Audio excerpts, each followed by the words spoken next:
Abram's family was probably grateful that God had never asked him to sacrifice anybody. God was totally against this horrible ritual, right? Later, you'll see why God asks Abraham to do the unthinkable.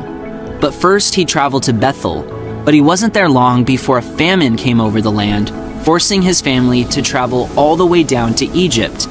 Here, our man of faith tells his wife something I'm sure every woman would love to hear from her husband.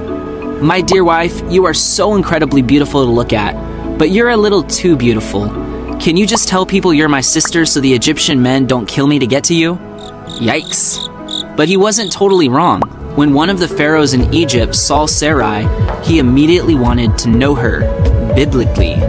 But before he could even touch her, God sent plagues to Pharaoh to warn him that she was married.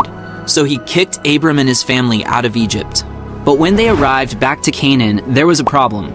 Abram's sheep and Lot's sheep had multiplied, and so had their herdsmen. In other words, there wasn't a whole lot of elbow room for the two families. So Abram came up with a solution. He told Lot to look around and pick any land he wanted.